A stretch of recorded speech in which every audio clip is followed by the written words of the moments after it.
할렐루야. 반갑습니다. 오늘은 본문이 요한복음 16장 33절 말씀으로 오늘 설교 제목은 뜻대로 안 되는 인생을 성공적으로 살아가는 방법. 다시 한 번 더 얘기할게요. 뜻대로 안 되는 인생을, 이런 인생을 성공적으로 살아가는 방법, 그래도 예수님뿐이다 라는 말씀으로 설교 전하겠습니다. 오늘 설교 속에 답이 다 나와 있죠. 첫째는 인생이 성공적으로 살아가지 않습니다. 왜냐하면 여러분 뜻대로 되는 것이 아니기 때문에. 뜻대로 되지 않는 인생을 살 수 있는 방법은 그래도 예수님뿐이다 라는 말씀입니다. 오늘 본문 말씀 요한복음 16장 33절 말씀을 읽을 때 살아계신 하나님의 음성을 듣길 바라겠습니다.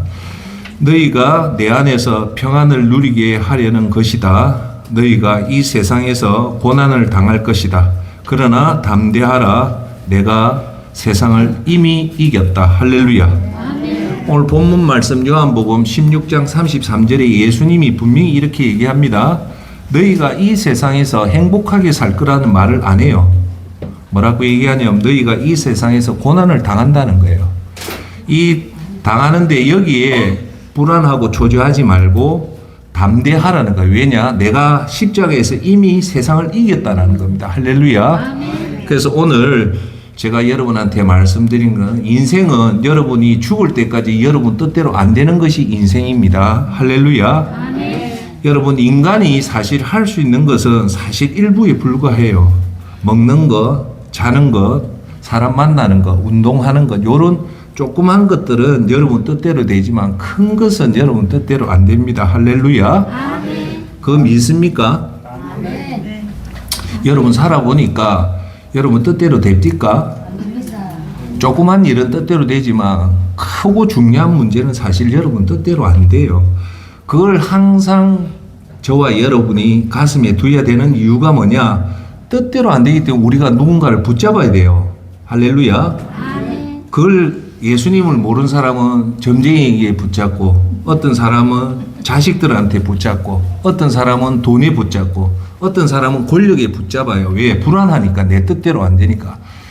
그렇지만 오늘 여기 계시는 오늘 예수 사랑 예배당에 온 여러분들은 우리가 뜻대로 안 되고 좌절되고 실망하고 때로 눈물이 날 때, 이럴 때는 어떻게 해야 되냐면 예수님을 잡을 수밖에 없습니다. 할렐루야. 우리는 이 관계를 떠날 수 없는 영원한 관계인 것을 꼭 믿길 바라겠습니다. 자, 그러면 우리가 우리 인생이 우리 뜻대로 안 되는 이유는 크게 오늘 여러분 꼭 기억해야 될 게 두 가지 이유 때문에 우리 뜻대로 안 되는 거예요. 첫째가 뭐냐면 이 땅에는 하나님 저주가 뻗어져 있어요. 예. 이 땅에는 마귀가 저주를 뻗은 게 아니고 하나님 저주가 창세기 3장 17절, 18절, 19절에 이 저주가 뻗어져 있어요. 그 저주가 뭐냐면 아담이 분명히 에덴 동산에서 하나님이 단 하나만 지키라고 해요. 이 선악과는 먹지 마라. 먹을 때 너가 반드시 죽는다라고 경고를 했음에도 불구하고 아담이 선악과를 먹어요. 그 이후에 이 저주가 창세기 3장 17절, 18절, 19절에 나와요. 그게 첫 번째 뭐냐? 이 땅이 저주를 받아요. 땅이 저주를 받는데 어떤 저주냐면 가시덤불의 저주와 은근키의 저주가 나오면서 이제 천지 창조 이후에 특이한 것들이 나타나요. 가시덤불과 은근키의 저주와 그리고 너는 흑이니 흑으로 돌아간다는 죽음의 이 세 가지 저주가 뻗치기 때문에 인간은 모두 다 이 환경 속에 다 갇혀서 사는 겁니다. 할렐루야. 아멘. 제가 항상 여러분한테 얘기했잖아요. 목사님, 안 그래요? 우리 인생이 행복하지 않습니까? 라고 하는데 제가 말하는 우리 인생이 100세까지 나눠보면 어느 부분은 행복하지만 전체를 나눠보면 행복하지가 않아요. 우리가 행복한 순간은 한 3개월, 1년 요 순간만 행복할 뿐이지 한시적으로 행복하고 전체는 이 저주가 있기 때문에 우리 삶이 우리 뜻대로 안 된다는 겁니다. 할렐루야. 아멘. 자, 그러면 우리 인생이 우리 뜻대로 안 되는 이유가 뭡니까? 대체적으로 이건 거죠. 쉽게 설명하면 우리 아들, 딸이 좋은 며느리 만나고 좋은 사위 만나서 호강하게 살기를 어느 부부가 대한민국 부부가 다 바라잖아요. 근데 그렇게 되는 경우가 섭 드물어요. 그리고 저와 여러분이 여기 계신 여러분, 나는 건강하게 100세까지 살고 싶다. 경제적인 어려움도 없이 배우자가 죽기 전까지 배우자와 평생 이렇게 살고 싶은 욕망이 있고 뜻이 있지만 사실 그렇게 안 되잖아요. 그게 우리 뜻대로 안 되는 것은 왜 그러냐. 두 번째 이유는 존경하는 여러분, 우리가 피조물 하나님이 지어놓은 피조물입니까? 우리 스스로 창조주입니까? 피조물이죠. 피조물은 스스로가 자기 인생을 개척할 수 있습니까? 없습니까? 못하기 때문에 우리가 피조물이에요. 인정하십니까? 네. 여기서 하나님같이 예수님같이 신이신 분 계세요? 없죠. 피조물은요, 우리 인생이 네 가지를 절대 못 피합니다. 오늘 말하는 대통령이든 미국 대통령이든 국회의장이든 어떤 권력 재벌이라도 이 네 가지는 인간인 이상은 절대 못 피해요. 첫째, 시간을 멈춥니다. 여러분, 알렉산더 대왕 그 누구도 시간을 멈췄던 사람 봤습니까? 인간이 피조물이기 때문에. 두 번째 뭡니까? 인간이 늙어지는 걸 막은 걸 봤습니까? 진시황, 엘리자베스 여왕, 모든 권력자가 늙음을 막은 적 있습니까? 없죠. 그게 인간의 피조물입니다. 세 번째, 인간이 죽음을 피할 수 있습니까? 지금까지 역사상 미국 인구 통계학에 지금 인류가 태어나서 오늘까지 총 죽은 사람이 대략 100억 명이 죽었대요. 모두 다 죽는 거예요. 자, 네 번째, 이 죽음 위에 하나님 심판을 벗어날 사람이 있습니까? 없어요. 이게 아무리 여러분 보는 대통령이든 뭐 국무총 어느 누구도 시간을 멈출 수가 없고, 두 번째 늙어지는 걸 멈출 수 없고, 세 번째 죽음을 못 막고, 네 번째 하나님 심판대에 못 서기 때문에 이게 우리 힘으로 안 된다는 거예요. 할렐루야. 아멘. 자, 세 번째, 그러면 이제 조금 여러분한테 설명하기 쉽게 우리 환경적으로 왜 우리 뜻대로 안 되는가를 이제 세 번째 봅시다. 지금 현대과학이 밝혀낸 이 사회를 무슨 사회라냐면 단순 사회라고 하는 게 아니고 복잡계라는 거예요. 무슨 사회?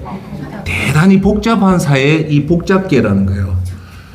그래서 왜 이 복잡계라는 것은 쉽게 말해서 우리가 어떤 슈퍼컴퓨터도 이 세계를 예측을 100% 맞출 수가 없다는 거예요. 할렐루야. 아멘. 아멘. 여러분 뜻으로 안 된다는 거, 여러분 생각대로 세상이 안 움직인다는 거예요.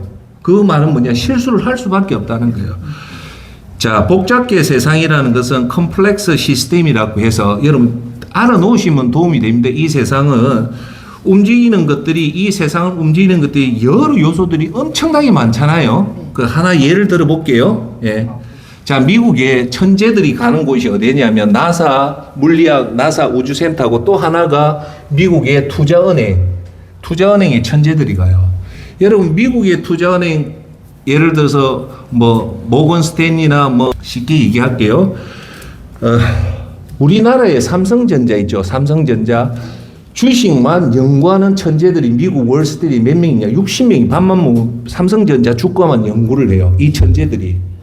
자, 그러면 삼성전자 주가가 북한의 김정은이가 미사일 쏘았다고 해서 삼성전자 주가가 움직이냐? 안 움직여요. 그걸 보면 주가를 움직이는 이유들을 그거 분석해내는 거거든요. 그러면 삼성전자 주가를 움직이는 요소가 이분들 말에 의하면 2만 가지가 된대요. 복잡하다는 거예요. 한 가지 원인에 의해서 삼성전자가 움직이지 않는, 이 복합 세계를 예측을 못 한다는 거예요. 그러니까 저는 A를 하면 B가 안 되고 C가 된다는 이론이 이 복잡계의 세계입니다. 그러면 쉽게 말해서 이거죠. 세상이 이 움직이기 너무 복잡하기 때문에 이 복잡한 것을 우리가 다 이해를 못 한다. 그러니까 우리가 상상을 벗어난 세계 속에서 우리가 살고 있기 때문에 우리가 예측을 못 한다. 그걸 여러분한테 가장 쉽게 설명한 것이 페루 앞바다에서 수온 상승이 조금 일났는데 이 원인으로 전 세계가 타격을 받는 게 이 복잡계를 설명하는 거예요. 자, 이 말이죠. 어느 누구도 남미에 있는 페루의 앞바다에 수온이 1도 좀 올랐다고 해가 전 세계가 타격을 받는다고 예상할 사람이 있습니까? 없죠. 그걸 설명한 거예요. 그게 미국 기상청이 페루의 앞바다 수온이 1도가 상승한 것을 감지했어요. 그런데 이 페루 수온이 1도로 변했지만 이 작은 변화가 앞으로 전 세계 기후를 흔드는 사건이 일어나요. 페루가 이것을 엘니뇨 현상이라고 하는데 이 일도로 가서 페루의 앞바다에 멸치가 대량 폐사를 하고 나서 이 여파가 사하라 사막에 폭우가 비가 쏟아져요. 여러분 사하라 사막에 비 왔다는 소식 들었습니까? 이 비가 엄청 쏟아진 원인이 보니까 이 페루에 영향이 있더라는 거예요. 세 번째, 우리 동남아시아가 몬순 기옥이라고 1년에 3분의 2는 비가 오는 지역인데 가뭄이 생긴 거예요. 네 번째가 미국에 혹한이 생기는 기상이변 현상을 타고 들어가 보니까 엄청난 사건이 아니라 페루의 수온이 1도 올랐다는 거예요. 그로 인해서 전 세계 경제가 심각한 타격을 받은 사건이 이 사건을 얘기하는 거예요. 즉 이것은 이게 바로 복잡계의 핵심인 작은 변화 하나가 세계 전체의 시스템을 바꾼데 이게 예측 불가라는 거예요. 할렐루야. 아멘. 그래서 이런 세계가 우리가 지금 우리 뜻대로 안 된다는 것은 세상이 어떤 세상? 아주 복잡한 세상이라는 거예요. 두 번째가 뭐냐면 여러분 오늘 여러분들이 장사를 시작하고 여러분 아들, 딸들이 아버지나 사업 시작할게요 할 때 대부분 사업 시작해가지고 처음에 성공하는 사람이 많습니까? 거의 보통 10명 중에 9명은 다 망해요. 그 망하는 원인을 가장 잘 설명한 게 뭐냐면 사람은 확정평양 심리 때문에 이 사람들이 다 망한다는 거예요. 확정평양이 뭐냐? 쉽게 설명할게요. 제가 뭐 예를 들어서 소고기 정육점을 하나 만들려고 하는 거예요. 그러면 만들면 이 대량 유통하면 돈을 많이 번다. 그 장점이 있잖아요. 근데 반면에 소고기를 하면 소고기 정육점을 하면 경쟁 업체도 있고 실패하는 사실도 많잖아요. 그런데 사람들은 어떤 일을 시작하면 이 확정 평량을 가져서 성공하는 것만 보고 실패하는 것은 안 봐요. 그러니까 옆에서 특히 부모가 속이 터져죠. 너 이거 하면 실패도 한다는데 우리가 어떤 일을 하든 성공할 확률도 있지만 실패할 확률도 있잖아요. 그런데 대부분 사람들은 어떤 장사를 하고 사업을 시작하면 성공하는 것만 몰입하고 실패하는 것을 안 보는 것이 확정평양이라는 겁니다. 할렐루야. 아멘. 자, 두 번째가 뭐냐면 사람들이 대부분 실패하는 게 이 확정평양 속엔 두 가지 사상이 있어요. 첫째, 자기 과신 경향이 있어요. 자기 과신. 그래, 남들은 정육점 하면 다 망하지만 나는 너희들보다 뛰어나다는 자기 과신의 성향이 있기 때문에 남들은 다 망해도 나는 안 망한다는 그 자기 확신 경향이 있고요. 세 번째가 뭐냐면 군중심리입니다.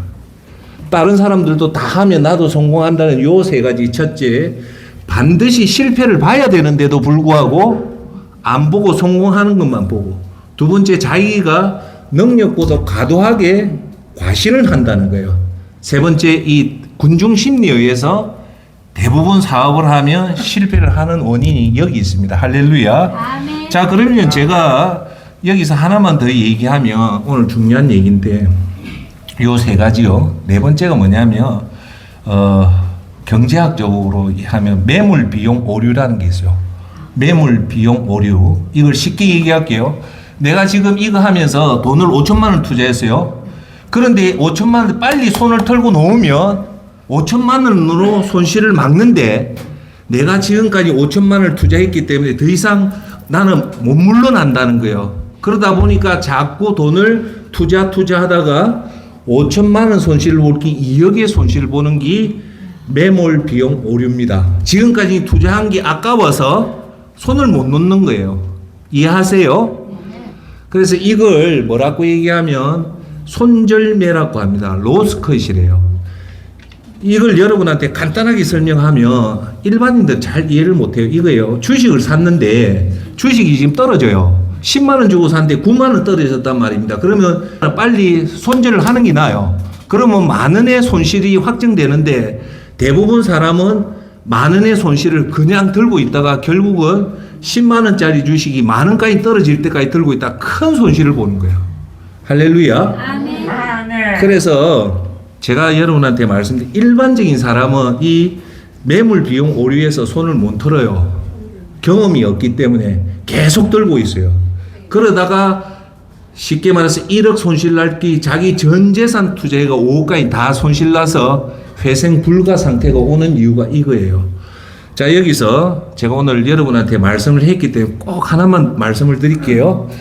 저는 자기계발 강사라서 한 십몇 년 동안 활동을 하면서 꼭 우리 오시는 분들한테 꼭 그 얘기를 해요. 실패는 성공의 어머니이기 때문에 얼마든지 실패하는 건 좋다고, 제가 실패에 대해서는, 도전하는 것에 대해서는 제가 적극적으로 추천하고요. 단 반드시 제가 하나 얘기하는 게 있어요. 돈의 실패는 하면 안 된대요. 제가 꼭 그 얘기를 해요. 돈의 실패는 바이트 크기. 바이트가 뭡니까? 여러분 사과를 먹을 때 한 번에 사과 전체를 못 먹잖아요. 한 입 베어 무는 게 그게 영어로 하면 바이트예요. 즉 여러분이 지금 여러분 돈이 1억이 있다면 제가 볼 때 1억을 다 투자하지 마시고 정말로 투자하고 싶다면 9천만 원 남겨놓고 이 바이트에 투자 1천만 원만 해라는 거예요. 왜 그런가 합니까? 여러분 다른 실패는요 해도 회생을 할 수가 있어요. 그런데 돈의 실패는요 한 번 실패하면 그 일어나는데 거의 못 일어나요. 그리고 정말 이 실패를 잘 극복한 사람들이 이 돈의 실패를 이겨내는데 최소 기간이 10년 걸립니다. 그래서 제가 지금 올해 62이면서 일 보면 자기 전 재산을 투자해가지고 다시 회복되고 다시 일어선 사람이 제가 100명 중에 1명도 못 봤습니다. 그만치 다른 건 몰라도 자산의 실패는 절대 못 일어납니다. 그래서 오늘 얘기하는 매물 비용 오류라는 것은 빨리 이 선에서 빨리 손을 털고 노는 것이 가장 좋은 거예요. 할렐루야. 아멘. 오늘 주제가 뭡니까? 우리 뜻대로 안 된다는 거잖아요. 그걸 제가 이제 체계적으로 과학적으로 설명하는 거예요. 자, 그다음 제가 여러분한테 얘기하는 것은 우리 생각, 제가 요즘 최근에 들어와서 여러분한테 얘기하는 게 뭡니까? 이 우주라든지 우주의 탄생, 우주의 크기 이런 것들 보면 우리 생각이 도저히 따라가지 못할 정도로 이 어마어마하다거든요. 이 어마어마한 이 우주를 누가 만들었다고요? 예수님이 만들었고 주관한다는 거예요. 그만치 우리 생각이 이 우주를 따라가면 우리는 점도 안 되는 너무 미약한 존재인데 때로는 우리가 신 같은 역할을 하려는 그런 아주 위험한 행동을 한다는 거예요. 우리가 이 우주를 보고 양자역학을 보고 세계 7대 난제를 보면서 제가 관련이 없지만 이런 것을 보는 이유는 우리가 정말 미약하구나. 우리 존재라는 것을 이렇게 약하다는 것을 깨달으면 어떻게 될까요? 조심합니다. 조심한다는 말을 다른 말로 하면 사람은 신중해야 돼요. 여기 계신 여러분이 이제 100세 시대까지 이 남은 게 10년, 20년 남았는데 이 정말 신중하게 살아야 된다는 겁니다. 할렐루야. 왜요? 우리 뜻대로 안 되기 때문에 여러분들이 자녀의 문제, 경제적인 문제, 경제의 문제, 관계의 문제들이 너무나 많이 산재해 있기 때문에 이걸 잘 해결할 수 있는 방법은 오늘 주제는 그래도 예수님뿐이고 그래도 우리는 신중하게 접근을 해야 된다는 것이 목사의 말입니다. 할렐루야. 네.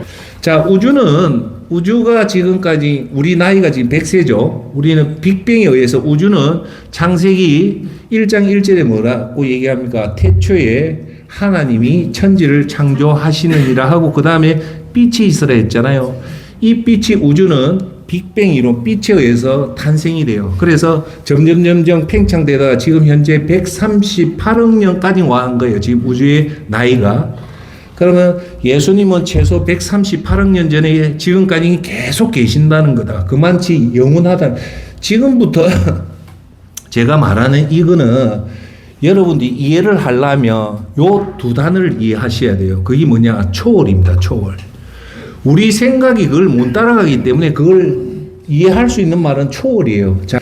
자, 우주가 얼마나 크냐? 거리를 측정해 보니까 930조 광년의 크기래요.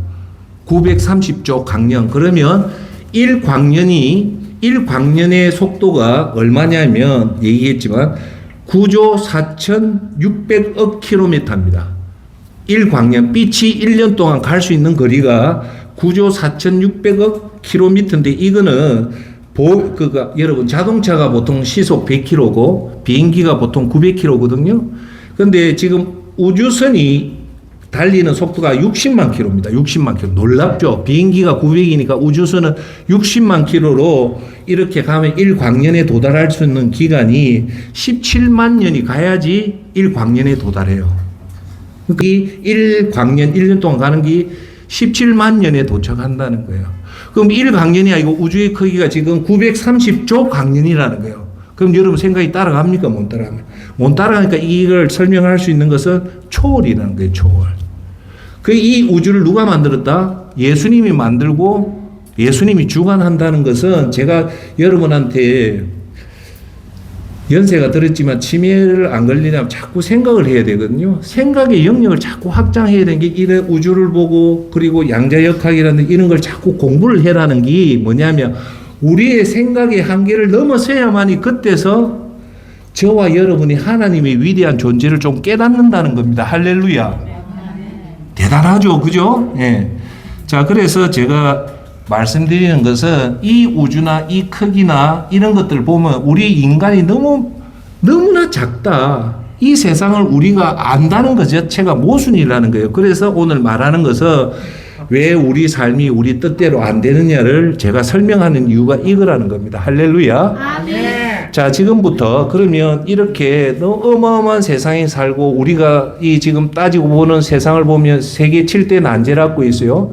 이거는 금세기 수학자들이 절대 풀어야 되는데 못 푸는 7가지 난제 중에 하나는 풀었고 6개는 못 풀었다는 말은 이거 하나님 존재라는 이 광활한 우주를 증명을 하려고 하니까 지금까지 세계 천재도 이 달라붙어도 이 문제를 못 푼다는 것은 뭐냐면 하나님이 그만치 위대하고 우리 생각이 그만치 그 위대한 생각을 못 따라간다는 겁니다. 할렐루야. 그러니까 자연적으로 우리 삶에 우리가 예측하는 대로 우리가 삶을 사는 것이 아니라 저와 여러분 모든 사람이 우리 뜻대로 안 되는 것이 인생이라는 게 목사의 주장입니다. 할렐루야. 아멘. 자, 그러면 우리 인생이 우리 뜻대로 안 되면 때로는 눈물 흘리고 때로는 속상하고 때로는 이럴 때 어떻게 해야 되냐. 오늘 설교의 주제는 그래도 예수님뿐이라는 겁니다. 할렐루야. 아멘. 힘들고 어려워도 다른 대안이 없다. 점쟁이한테 가는 게 아니라 돈을 빌리는 것이 아니라 남편한테 의지하는 것이 아니라 우리는 예수님 믿는 저와 여러분들은 오직 하나밖에 없다. 오늘 기억할 것 그래도 예수님뿐이라는 것을 꼭 기억하시길 바랍니다. 지금부터 성경이 노는 3명의 사람을 얘기할게요. 자, 존경하는 여러분, 우리들은 이런 생각을 해요. 우리 주위에 아주 잘 사는 사람이 있잖아요. 사는데 어마어마하게 잘 사는 사람이 있어요. 그러면 우리는 대체적으로 저 사람 걱정도 없고 애도 잘 되니까 잘 먹고 잘 산다고 생각하잖아요. 근데 성경은요, 모든 사람은 아까지 가시덤불의 저주와 은근키의 저주 그리고 흙으로 돌아가는 죽음의 불안과 인간의 근본적인 4가지 한계 때문에 인간은 절대 아무리 돈이 많고 아무리 권력자도 절대 여기서는 못 벗어납니다. 제가 말하는 게 알겠죠? 여러분들 보면 목사는 뭐 아이고 예수님 잘 믿으니까 걱정 없을 거라 얘기했지만 올해 4월 2일 날 제가 번아웃이 와가지고 지금도 이걸 못 견디고 있어요. 그건 뭐냐? 우리 삶에 오는 이 가시덤불의 저주와 은근키의 저주는 모든 62, 82억 인구한테 다 간다는 거예요. 할렐루야. 오늘 여러분이 생각하는 저 사람은 절대 근심과 걱정이 있고 해피한 삶을 산다는 사람 3명을 제가 꼽을게요. 첫째, 남편이 아주 부자인 아내. 근데 이 아내도 엄청난 고생을 해요. 두 번째, 최고의 권력을 가진 왕을 보면 우리는 저 사람 걱정이 없다 하지만 이 사람도 우리보다도 더 심한 근심과 걱정이 있는 사람을 보여드릴게요. 세 번째, 여러분 이 세상의 최고의 영적 지도자 이 사람도 사실은 이 인생의 저주에 걸려들어서 힘들게 살다 못해 하나님 앞에 죽고 싶다고 자살을 얘기합니다. 의외로 누가요? 세계 최고의 영적 지도자가 뭐라고요? 하나님 나 힘드니까 이제 그만 살고 싶습니다. 죽고 싶습니다. 얘기를 해요. 이 3가지를 보면 우리가 절대 걱정하지 않는 사람도 의외에 우리보다 더 큰 근심과 걱정이 있다는 것을 알고 있는데 이 성경에 나오는 이 3사람이 어떻게 해결하냐면 이걸 도저히 풀 수 없지만 이 사람들은 그래도 예수님이라는 이 말씀대로 살았기 때문에 이 어려움을 극복한다는 겁니다. 할렐루야. 아멘. 오늘 첫 번째 엄청난 부자의 아내가 누구냐면 한나입니다. 한나라고 들어봤어요? 구약시대 때 한나가 누구냐면 사무엘 선지자의 엄마입니다. 사무엘은 구약시대의 굵직한 대형 스타 중에 스타입니다. 이 사무엘 선지자가. 이 사무엘 선지자의 엄마가 누구냐면 이 한나예요. 여러분, 이 한나가 남편이 누구냐면 엘가나예요.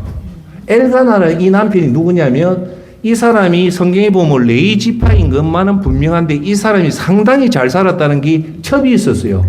버닌나라는. 그러니까 우리가 예측해 보면 이 한나의 남편이 엄청난 부와 명예를 잇는 사람의 아내란 말입니다. 첩도 있는데 이 아내가 유독 누굴 좋아하냐면 이 한나를 좋아해요. 그럼 여러분들 보세요. 이분은 돈도 많은 남편도 좋고 거기다 남편이 바람을 피는 게 아니라 자기만 좋아하는데 이 한나한테는 걱정이 있었을까요? 없었을까요? 우리가 눈으로 보면 없었다는데 성경은 있었다는 거예요. 그게 뭐냐면 사무엘상 1장에 한나는 무슨 고민이 있었냐면 그 많은 여자가 애를 낳았지만 이 한나만큼 애를 못 낳았어요. 그러니까 애 낳지 못하는 이 고민이 여자한테는 엄청난 수치잖아요. 그런데 거기에 끝나는 것이 아니라 그 여자의 또 다른 아내 분인나라는 첩이 이 젊은 첩이 한나를 놀리는 거야. 이 바보야, 니는 그렇게 잘 살아본들만 네 자식이 있나? 나는 봐라, 분인나한테는 자식이 있었어요. 봐라, 내한테는 아들이 있다니까. 이 한나한테는 롤렉스를 차본들, 60평 아파트 살아본들, 매일마다 좋은 걸 먹어본들, 그건 눈에 안 들어와요. 우리는 부자가 되면 그게 행복할 것 같죠. 사실은 이 한나한테는 그게 아니라 다른 근심이 있었는데 이거는 인간이 풀 수 없는 여자의 가장 아픈 불임이라는 이 아픔이 있었다는 거예요. 그럼 우리가 봅시다. 아무리 부자라도 이 여자가 행복했습니까? 안 행복한 거예요.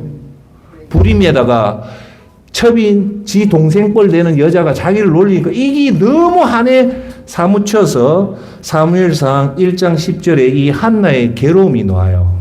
한나는 마음이 너무나 괴로워 울고 또 울면서 여호와께 기도했습니다. 울면서 그 기도를 하는데 그 옆에 제사장이 한나가 성전에 와서 기도하는 거 보고 얼마나 절박하게 기도했냐면 여기 있는 제사장이 한나를 불러서 이런 말을 해요.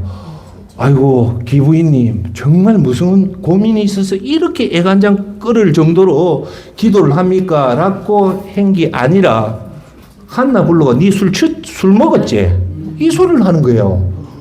얼마나 애간장이 창자 끊기는 기도를 보고 그 속도 모르고 너 술 먹었다는 거예요. 그 정도로 애절하게 기도를 한 거예요. 한나가 얼마나 유명한데 자기 애 놓으려고 해봤습니까? 안 되는 거예요.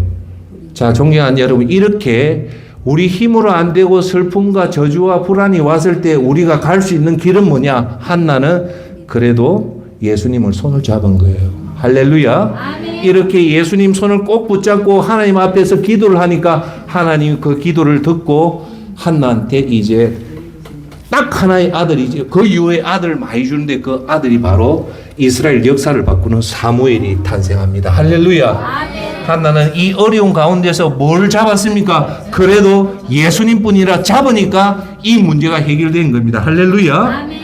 자, 두 번째 오늘 우리가 보면 세상에서 가장 행복한 사람이 누구냐? 오늘 제가 말하는 것은 이 왕도 우리 생각보다 더 힘들다는 것을 얘기합니다. 그게 사람이 누구냐면 시편 51편의 주인공이 다윗 왕입니다. 여러분, 다윗은요 부와 명예와 권력을 다 누렸던 왕이지만 이 사람한테는 우리가 가지지 못한 치명적인 아픔이 있었어요. 그 아픔이 뭐냐? 자기가 신하의 여자를 겁탈을 해요. 그래서 거기서 임신을 했는데 이게 들통날까 봐서 이 임신을 시킨 아내의 남편이 우리아예요. 이 우리아가 다윗 왕의 가장 충실한 신복이에요. 그런데 이 다윗이 어떠냐면 이 우리아를 그 밧세바가 임신한 걸 숨기려고 우리아하고 전쟁이 있는 걸 불러들여요. 그래서 합궁을 해라고 방에 이어줬는데 이 우리아가 얼마나 충직하냐면 자기 동료들은 전우들은 지금 전장에서 싸우고 있는데 내가 어떻게 아내의 품에 있겠냐, 일주일 동안 성벽에서 자는 거예요. 그때 다윗이 이 아는 안 되겠다, 어떤 수를 써도 안 되겠다 싶어서 이 사람한테 가장 힘든 전쟁터에 보내서 죽게 만듭니다. 그래서 이 다윗이 이 큰 죄를 범하는 거예요. 그래서 거기 보면 그래서 나단 선지자가 다윗한테 와서 그 해요. 네가 옆집에 부자가 있는데 옆집에 가난한 양치기가 있는데 그 양을 훔쳐간 이 부자를 너는 어떻게 생각해? 아이고 그 못된 놈을 죽여야죠. 그 얘기를 할 때 나단 선지자가 바로 네가 그 자다라고 얘기를 하는 거예요. 그 이후로부터 다윗 집안에 이제 저주가 다 퍼집니다. 여러분 이건 아세요? 우리가 죄를 지으면 죄에 대한 회개를 하면 회개는 받지만 그 저주는 그대로 갑니다. 그 이후로부터 다윗은 우리 역사상 그 가문에 제일 치욕한 일들이 이 다윗 가문에 다 드러납니다. 그때 다윗은 시편 51편 17절에 이런 기도를 합니다. 하나님께서 원하시는 재물은 깨어진 마음입니다. 깨어지고 질팍빈 심령을 그하나님은 멸시 않으십니다라고 해서 다윗이 도저히 도망갈 구멍이 없었지만 다윗은 마지막 용기를 냅니다. 그게 뭐냐?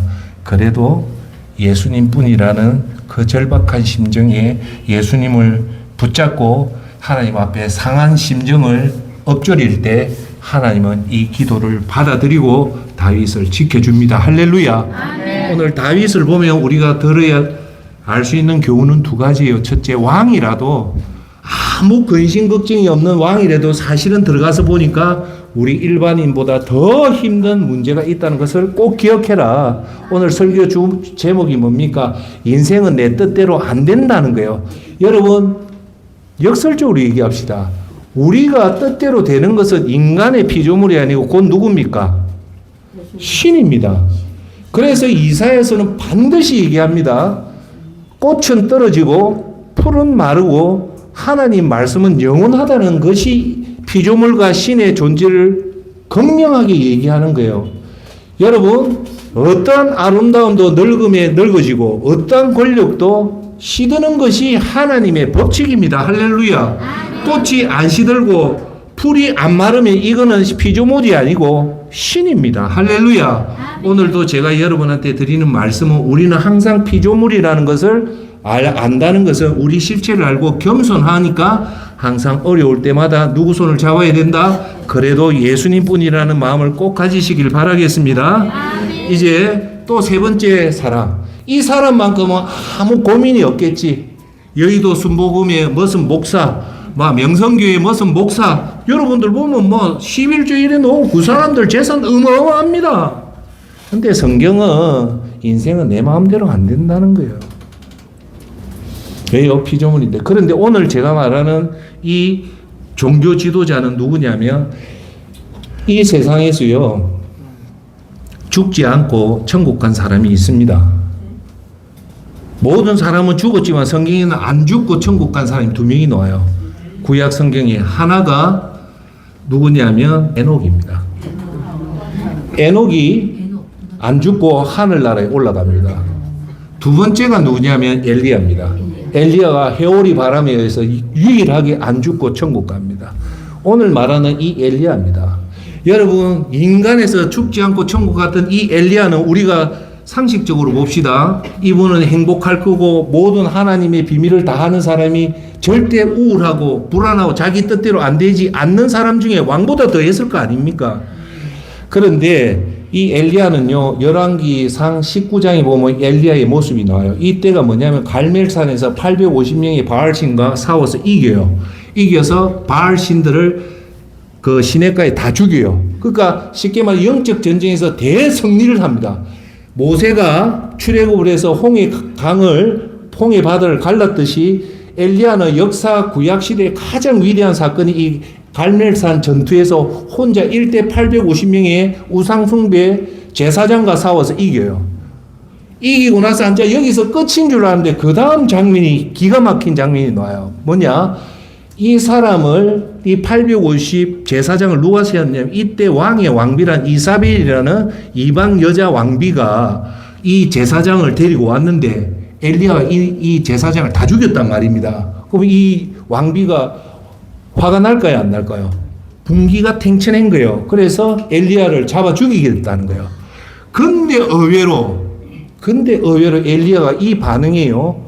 우리가 볼 때 당당하게 대처할 줄 알았지만 의외로 열왕기상 19장 4절에 이세벨 여인이 널 죽인다니까 의외로 뭐라 놓으냐면 혼자서 하룻길을 가서 광야에 다다랐습니다. 그는 로덴 나무 아래서 죽기를 기도했다는 거예요. 자살하겠다는 거예요. 성경이요. 선지자가 자살해 죽겠다는 말은 이 엘리야가 대표적이에요. 여러분 이해됩니까? 하늘에 올라간 선지자가 그 조그만 여자 여왕이 자기를 죽인다고 하니까 자기가 거의 놀래가 우울증이 와서 죽기를 기도했습니다. 여호와여 이제 이것으로 충분하니 제 목숨을 가져가 주십시오. 저는 저희 조상들보다 나은 것이 없습니다. 자, 우리가 의외의 상식을 파괴한 사건이 나오죠. 이렇게 갈멜산에서 위대한 구약에서 최고 대표적인 기적이 일어났는데도 불구하고 또한 엘리야는 천국에 직접 올라간 이 자가 뭐라고 얘기합니까? 자살. 하나님 그냥 나 죽고 싶습니다라는 이 말이 나온다는 것은 어느 누구도 인생이 내 뜻대로 안 된다는 거예요. 자, 우리가 엘리야가 850명 이 바알 선지자를 죽었으면 모든 사람이 다윗이 골리앗 죽었듯이 모든 백성이 나와서 박수를 치줄 줄 알았는데 그건 없었고 대려 여왕이 자기를 죽인다는데 극심한 우울증에 빠졌다는 말은 뭡니까? 인생은 엘리야 뜻대로 안 된다는 거예요. 자, 그때 엘리야가 뭘 합니까? 그래도 예수님 뿐이라 생각하고 이 방법을 해결할 수 있는 방법은 뭐밖에 없다? 예수님 뿐이라는 거예요. 여기 성경에 보면 엘리야가 이스라엘 백성한테 자기를 도와달라 어디 가서 음식을 장면했던 장면이 하나도 없어요. 딱 하나 무릎 꿇고 기도하는. 그래도 예수님 뿐이라고 했을 때 하나님이 까마귀를 보내서 물과 빵을 주고 깊게 자게끔 회복을 시키는 놀라운 기적이 일어나는 겁니다. 할렐루야. 아멘. 이렇게 엘리야도 예측 못하는 우리 인생이 내 뜻대로 안 될 때 이 사람 한나와 다윗과 엘리야는 이렇게 자기 문제가 안 될 때 뭘 선택했습니까? 그래도 예수님 뿐이라 그 돌파구는 예수님을 찾았다는 겁니다. 할렐루야. 아멘. 이제 마지막으로 한 위대한 선교사 얘기를 하고 마치겠습니다. 이 사람이 누구냐면 영국의 최고의 선교자라고 선교사라고 꼽는 그 사람이 뭐냐? 데이비드 리빙스턴 선교사입니다. 리빙스턴 여러분 들어봤습니까? 이분은 영국의 선교사인데 아프리카 가서 선교하다가 평생 아프리카에서 죽어서 간 사람인데 영국 최고의 선교사로 꼽아요. 이분은 스코틀랜드의 가난한 집 아들로 태어나가지고 10살 때까지 방적 공장에서 일을 해요. 그러다가 20살쯤 돼서 공부를 해서 글래스고 대학교에 가가지고 신학 공부를 하고 의학 공부를 해서 거기서 의사가 되는 게 아니고 그 당시 때 노예가 있잖아요. 노예 어디서 데려옵니까? 아프리카에서 데려오죠. 그걸 반대하려고 아프리카에 자기가 모든 걸 결혼도 안 하고 결혼을 했습니다. 선교사로 떠납니다. 떠나서 그 아프리카에서 그 헌신을 하면서 했습니다. 그래서 이분이 대표적으로 그 아프리카 보면 빅토리아 폭포라고 있어요. 아주 유명한 폭포인데 이 폭포를 발견한 사람이 리빙스턴 선교사입니다. 그때 당시 때 영국 여왕이 빅토리아 여왕이었거든요. 그래서 그 발견한 폭포 이름을 빅토리아 폭포로 임명을 합니다. 그런데 이분은 아프리카 선교사로 가서 그냥 무난하게 된 게 아니고 후원금이 중단되고 말라리아에 걸리고 이질에 걸리고 심한 아프리카 열대 속에서 고립을 당하고 여러 번 죽을 뻔한 엄청난 사도바울 같은 그런 고난이 닥쳐요. 닥침에도 불구하고 그 일기를 보면 이걸 해결했던 방법은 선교사한테 편지를 쓰고 런던에 선기 아니고 오직 그럼에도 예수님 뿐이라는 마음으로 오직 예수님만 붙잡아서 그 위기를 다 겪게 됩니다. 그러다가 이제 어느 날 리빙스턴이 연락이 안 되는 사건이 벌어져요. 리빙스턴이 이제 나이가 들어서 아프리카, 중앙아프리카에 오지까지 들어간데 이 연락이 완전히 끊긴 거예요. 그래서 영국 정부가 깜짝 놀라서 이걸 찾았는데 3년 동안 행방이 묘연해진 거예요. 유명한 사건입니다. 이때 그 영국의 탐험가자 뉴욕 헤럴드 신문의 기자인 유명한 사람입니다. 탐험가, 기독교 헨리 스탠리라는 젊은 탐험가가 리빙스턴을 살리려고 이 아프리카 땅으로 들어갑니다. 살았는지 죽었는지. 들어가가지고 결국은 중앙 아프리카에서 리빙스턴을 발견합니다. 살아있는 걸 발견한 거예요. 근데 발견했는데 이미 리빙스턴은 이질과 말라리아에 걸려서 본국에 편지 쓸 힘조차도 없는 상태인 걸 발견을 한 거예요. 그럼에도 불구하고 스탠리가 자기 선배인 리빙스턴을 너무 하니까 빨리 본국으로 돌아가자는데 리빙스턴은 여기서 거부를 합니다. 나는 죽어도 아프리카에서 죽겠다고 해서 그 허약한 몸을 불구하고 스탠리가 탐험에 이집트, 아프리카 미전도 종족을 선교하는 그곳에 따라갑니다. 따라가다가 결국은 3년 동안 하다가 리빙스턴이 죽는 걸 누가 발견하냐면 이 스탠리 후배가 발견합니다. 그런데 이 스탠리가 발견할 당시 때 리빙스턴의 임종의 모습이 뭐냐? 침대에 무릎을 꿇고 기도하다가 돌아가시는 모습을 발견한 거예요. 할렐루야. 아멘. 그래서 리빙스턴이 1873년 60세에 죽어요. 리빙스턴이. 그런데 자기가 예수님 아무리 이 아프리카의 어려운 속에서 오직 자기는 그럼에도 불구하고 예수님뿐이라는 그것이 일기의 마지막 일기에 나옵니다. 이 마지막 리빙스턴이 그 아픔에서 썼던 일기가 나오는데 이렇게 적혀 있습니다. 죽기 얼마 전에 마지막 일기 문장이 나의 예수여, 나의 왕이여, 나의 생명이여, 나의 모든 것이여, 오늘 다시 나를 바칩니다라는 이 일기의 마지막 구절로 쓰고 리빙스턴은 하나님의 부르심을 받습니다. 이럴 때 이제 스탠리는 리빙스턴의 시신을 지금 어디에 묻혀 있냐면 영국의 그 유명한 대성당에 묻혀져 있어요. 그런데 놀라운 일화는 이 리빙스턴의 시신을 가지고 갈 때 아프리카 원주민이 극심하게 반대합니다. 못 가져간다는 거예요. 왜? 우리를 위해서 이렇게 헌신한 사람을 선교사를 못 보내겠다 해서 리빙스턴의 시신이 뭔가요? 그래서 결국은 타협한 것은 리빙스턴의 심장만 이식을 해서 아프리카의 땅을 두고 심장 없는 시신을 가지고 와서 영국의 대성당에 안치가 된 유명한 일이 있습니다. 할렐루야. 그래서 그것이 지금도 영국의 최고의 선교사라면 이 리빙스턴을 얘기합니다. 리빙스턴은 사도 바울 선생과 극심한 자기 뜻대로 안 될 때마다 그럼에도 예수님을 손을 잡고 비록 60살에 살다 갔지만 이제 큰 이 땅의 업적을 남기고 간 겁니다. 할렐루야. 오늘 결론을 맺겠습니다. 우리 생각이 우리 뜻대로 안 될 때 그럼에도 불구하고 예수님 뿐이 다듯이 오늘 본문 말씀 요한복음 16장 33절 너희가 내 안에서 평안을 누리게 하려는 것이다. 너희가 이 세상에서 고난을 당할 것이다. 그러나 담대하라. 내가 세상을 이미 이겼다라는 겁니다. 할렐루야. 오늘 한나도 받고 리빙스턴도 받고 다윗도 받고 엘리야도 받지만 자기가 뜻대로 하는 이 인생을 그럼에도 불구하고 성공적으로 살아갔던 방법은 그래도 예수님뿐입니다. 오늘 저와 여러분도 우리 뜻대로 안 될 때는 그럼에도 불구하고 낙심하거나 울지 마시고 포기하지 마시고 그래도 예수님뿐이란 그 말씀을 붙잡고 나아가는 저와 여러분이 되기를 예수 그리스도 이름으로 축원합니다. 기도합시다. 사랑의 아버지 하나님, 은혜와 사랑을 감사합니다. 우리가 이 세상을 살아갈 때 우리 뜻대로 되는 일보다 우리 뜻대로 안 되는 일이 너무 많습니다. 그럴 때일 때마다 우리가 잠시 멈추고 숨을 죽이고 울지만 그래도 불구하고 그래도 예수님뿐이라는 이 귀한 말씀을 붙잡고 나아가는 우리 성도들 되게 도와주시옵소서. 예수님의 이름으로 기도합니다. 아멘.